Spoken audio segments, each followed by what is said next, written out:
Today we are going to study about function.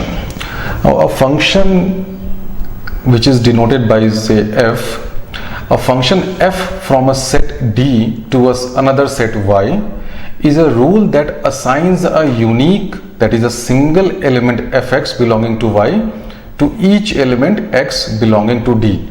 In other words, I can say that a function is an operator which takes an element from my set D, that is the domain set, and maps it to another element fx. Now this fx belongs to another set y. So this D is called domain set, and this y, which this is a set containing the range, this is also called codomain. So I can write this y is codomain. So, and your fx, the set of all such fx, is called range. So ultimately what will happen, your codomain will be here, say this is my codomain. So a range will be a subset of codomain. In some cases your range and codomain may be equal also. So these are the sets like this. So a function consists of three things. First of all, you have a domain set from which you take the element. Then you have a set codomain or the set R into which you map those elements, and then you have this rule of fx. What is the rule? So let me give you, suppose I give you a function as say fx is equal to x square. So this is the rule. So in input you will have say elements like 2, 4, then what will be the output? Output will be 4, 16. If you take input 3, it will be 9. So these 4, 9, 16, these are elements of range. 2, 3, 4, these are elements of codomain, and fx is equal to x square is my rule, which is mapping an element of domain to another element of this range. And so we can consider this function as a machine, as an operator also, which takes an input. The input is taken from domain and which produces an output. The output goes into the range. So this is my domain, this is my range, and this f is the function, is the rule, fx is equal to x square. Very simple. Now let's see another rule. And another important property of function is that it assigns a unique element. What does this mean? This means that suppose I have an element in my, suppose this is my domain and I have an element here. Then this element cannot be assigned to two different elements of the range. So if you have an x, this x will be assigned to a unique fx. So suppose in this rule fx is equal to x square, say x is my 2, then this 2 will go to 4. It cannot go to any other element. So that's why we say that this function is a rule that assigns a unique, that is single element fx belonging to y. So from each element like this x, it goes to a single element fx. It may be that many elements, so say 2 or minus 2 or 1 or minus 1, it may be that many elements, like two elements, are going to the same element. It may be, suppose my function is fx is equal to x square, then 2 will also go to 4 and minus 2 will also go to 4. So this is possible, that different elements of domain going to the same element of range, but same element of domain like this 2 going to two different elements, that is not possible. And depending upon these kind of functions, you have say one function or many one function or onto function. So these I think you must have seen in your previous classes. So let me give you another way how to find out whether a given graph is a function or not. Suppose this is a curve. Now can this curve be a function? No, this curve cannot be graph of a function, and it is sometimes given by a rule also called vertical line test. So suppose you have been given an arbitrary curve and you have to find out whether this curve is a function, is a graph of a function or not. You draw a vertical line. Moment you draw a vertical line, and if this vertical line intersects the curve at 2 points or say at 3 points, that is it intersects the curve at more than 1 point, then I can say that this will not be graph of a function. Why? Because you see in this curve what is happening, this point A is being mapped to B also, and similarly this point A is being mapped to C also. So your point A is being mapped to B and it is also being mapped to C. So it is violating the rule that each element of domain should be mapped to a single element. So here A is being mapped to B and A is also being mapped to C. That's why this curve cannot be graph of a function. So when you draw like this is a suitable curve of a function, the graph of a function y is equal to fx. So the points from which I take my x, that is domain, and the points to which they are mapped, that is called range. So this lesson I will be concentrating more on graphs of functions and what are the properties, how do you draw the graph of a given function. So there is one very important property that is called translation principle. So that when you translate your x-axis or y-axis, what happens to the graph of the function. So suppose you have a function given by y is equal to fx. Okay, when you add a positive constant c to fx, what happens to the curve? I will show you. Suppose this is my curve y is equal to x square. When I add say x square plus 2, that is when I add a constant plus 2, then this graph is translated upward along the y-axis. So that is the geometric effect of this new equation. New equation is y is equal to fx plus c. The geometric effect is it translates the graph of y is equal to fx up c units. Okay. Now suppose if I subtract a positive constant c, then what will happen? Exactly opposite. It will translate the graph of y is equal to fx down c units. That is, it will go like this. Suppose this is my blue one is my original curve, y is equal to x square. So when I draw y is equal to x square minus 2, this curve will go down 2 units. Okay. Now come to another thing. When we add a positive constant c to x, so what has happened? My original curve was y is equal to fx.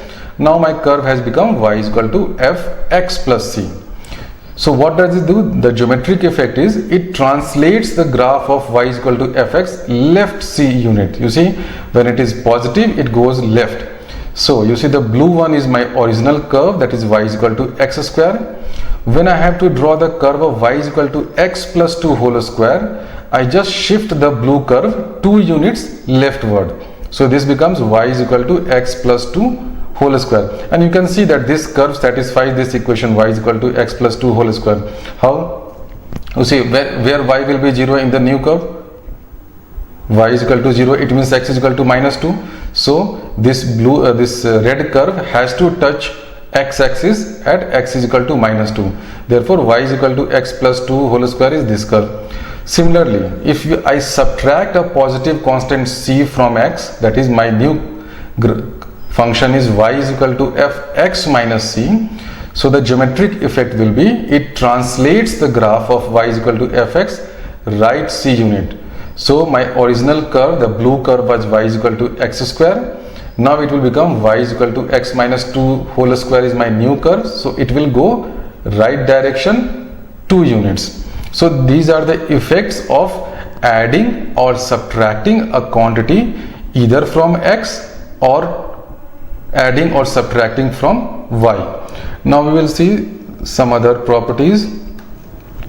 First of all, let's see one example. You see this is my curve y is equal to root x, and you see this curve is defined only for positive x. That's why for x greater than 0 only root x is defined.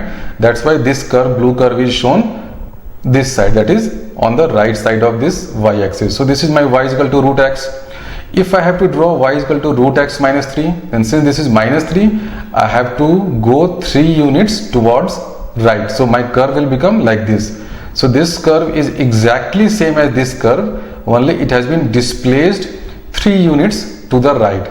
Now if I have to make a graph of the function y is equal to root x plus 3, so I will displace it 3 units to the left. It is exactly same as this curve but displaced 3 units to the left. Let's see another property and another example. You see this is y is equal to x square. Now if I have to draw a graph of this function x minus 2 square, so this is minus, so I have to draw it towards right direction 2 units. Why? Y is equal to x minus 2 whole square. Suppose I have to draw a graph of this function now, y is equal to x minus 2 whole square plus 1. So what I will do, in the same this curve I go plus 1, that is I go plus 1 unit upward. So this becomes y is equal to x minus 2 whole square plus 1. Okay, let's take another example. Suppose I have to draw graph of this function y is equal to 4 minus modulus x minus 2. So first of all, how to draw, all of us know how to draw graph of modulus function. So this is y is equal to modulus x, this will be like this. When I have to draw modulus of x minus 2, I will go 2 units to right. So this becomes my y is equal to modulus x minus 2.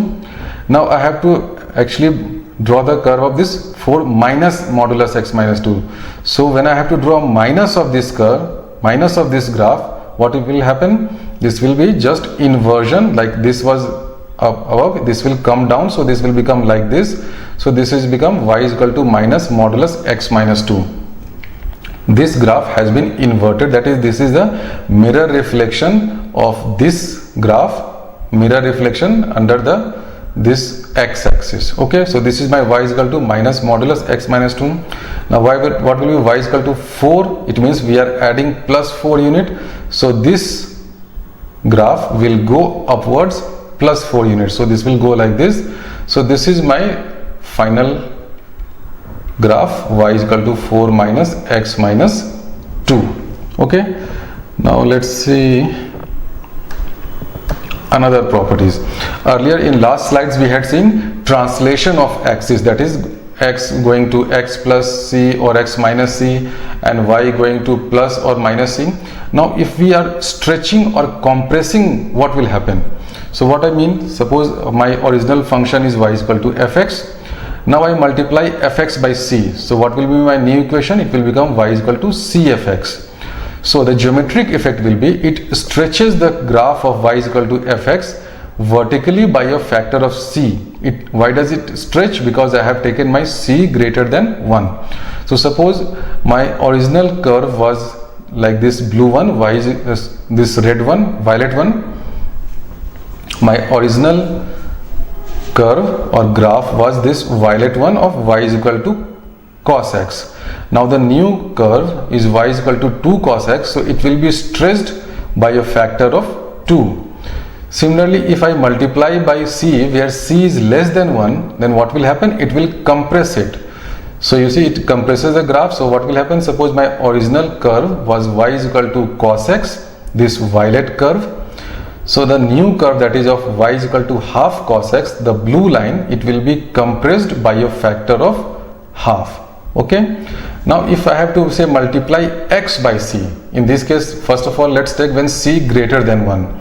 So what it will do, it will compresses the graph of y is equal to fx horizontally by a factor of c. So you see the effect is opposite here.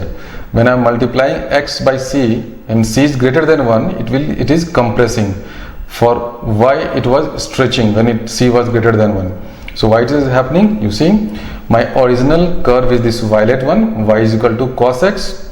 Now the new curve is y is equal to cos 2x. It will be stretched along this x-axis by a factor of 2. And the opposite will happen when I multiply x by c, that is when c is less than 1.